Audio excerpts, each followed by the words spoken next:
I think what he's saying is, Ivanka is a strong, powerful woman. She wouldn't allow herself to be, objected, to it. And by the way, you should certainly take it up with human resources. And I think, she definitely would as a strong person.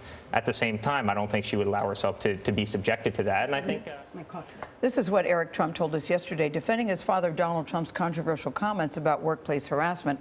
The Republican presidential nominee responded this week to a question about how his daughter Ivanka would react to sexual harassment at work. He said, quote, "I would like to think that she would find another career or find another company if that was the case."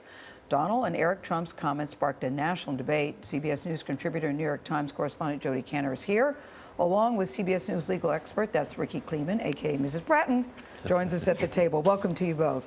Jodi, why don't you start us off with your initial reaction to the comments from both of the Trump men, and what you think, if anything, it says about the broader perception of sexual harassment at the workplace?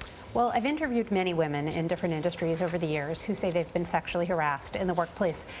I've never interviewed one who said she was able to brush it off easily. The pattern is generally that lower level women say that they are afraid to speak out because they don't have enough power in the organization, and higher level women feel that they have a great deal to lose by speaking out. The episode we're seeing playing out with Roger Ailes' departure from Fox News is in many ways exceptional. This is not usually what happens. Usually people stay silent. Usually if there is the threat of a lawsuit, it's settled out of the public domain. Have you ever heard of a woman saying, "I won't allow this to happen to me"? I think that's what threw a lot of people, his remark yesterday, that Ivanka would not allow that to happen to her because she's a strong woman.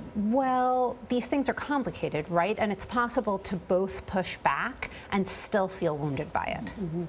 Rikki, I mean, that phrase, I think, is what caught me, that a strong woman wouldn't allow herself to be sexually harassed. Well, let's look at Gretchen Carlson. Gretchen Carlson, who sued Roger Ailes, is one mighty strong woman. Let's look at Megyn Kelly, who in the investigation said that she was also subjected to inappropriate comments which constitute sexual harassment. Sexual harassment, and we know under the law, affects every person, not only women, as Jodi has written so eloquently about, but it can also be sexual harassment of woman on woman, man on woman, woman on man.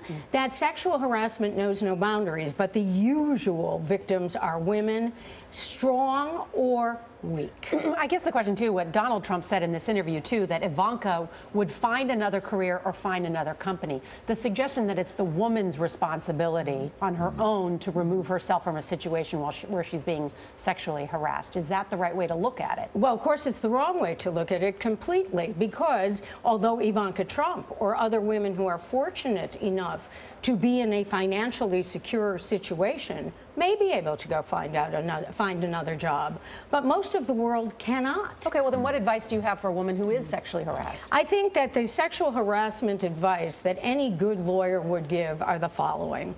First of all, if you feel safe, you should confront your harasser. You should say, what you are saying to me, what you are doing, I don't like, and I don't want you to do it again. Putting the harasser on notice, with many times you can't feel safe and you can't do that. You should go on, make a personal record, keep a journal. You should absolutely go to human resources or a superior. You should look at what your company's policy is, complain promptly. If you wind up at the EEOC, going to go to the Equal Opportunity Employment group, that what you must do is you've got to get there within 180 days, and you must be specific. You can't say, he's making me feel awkward. You've got to know exactly what he did and when he did it. But Jodi, one of the most amazing things I think coming out of the Fox News story is that Rudy Bhakti, who is a correspondent, reported the sexual harassment and then was retaliated against for reporting it to Human Resources and up the chain of command. That is absolutely the fear. I've never seen a sexual harassment lawsuit play out the way the Ailes one has so far. I think it's safe to say, I wonder if you would agree, that this is the most consequential sexual harassment suit we've ever seen in American history, because it's already had so many ripple effects and it hasn't even really hit the courtroom yet. These are still at the allegation level, and yet more and more women are coming forward. And is that two parts? One, because there were repeated instances, but more importantly, because it was handled by an independent law firm. which meant people felt more comfortable to come and talk to them. Exactly. It makes us ask the question, what is really going on in the American workplace, right? If this is true, how could it have persisted for so long at Fox? And where else is it happening?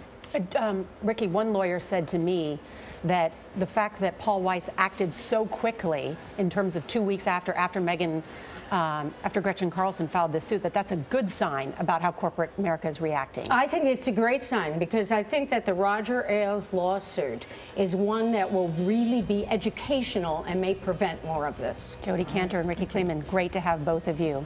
More coming up.